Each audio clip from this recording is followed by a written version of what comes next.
రేవంత్ రెడ్డి తమ్ముడు ఇప్పుడే న్యూస్లో చూశా. ఈరోజు నువ్వు మీడియా రిపోర్టర్స్ని అటాక్ చేయడం, అంతేకాకుండా 10 సంవత్సరాల వరకు నేనే ముఖ్యమంత్రిగా ఉంటానని. ఇప్పుడు మార్చి 15 కనీసం తాగడానికి మంచినీళ్ళు లేవు. అమీర్పేటలో మాకు ట్యాంకర్ని తెప్పించుకుంటున్నాం.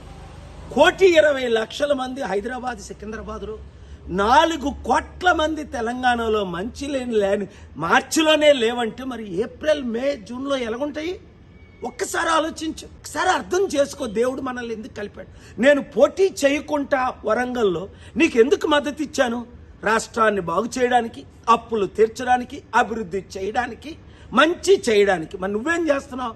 బీజేపీ వాళ్ళు గెలిపి. అలాగే రాహుల్ గాంధీకి కాంగ్రెస్కి మూటలు మోస్తున్నావు అని అందరూ చెప్తున్నారు. ఇప్పుడు దోచుకోవడం, దాచుకోవడం, పంచిపెట్టడమేనా, లేదా ప్రజల మీద ధ్యానం ఉందా? నిరుద్యోగులు ఆత్మహత్య చేసుకుంటున్నారు, రైతులు ఆత్మహత్య చేసుకుంటున్నారు, మంచినీళ్ళు లేకుండా ప్రాబ్లమ్స్ అవుతున్నాయి, విద్యా వైద్యం అన్నది కనిపించట్లేదు. 15 నెలల్లోనే నువ్వు ఇంత ఫెయిల్డ్ ముఖ్యమంత్రి అయితే, ఒక అన్నగా, శాంతి దూతగా, నీ అడ్వైజర్గా నాకెంత బాధేస్తుంది.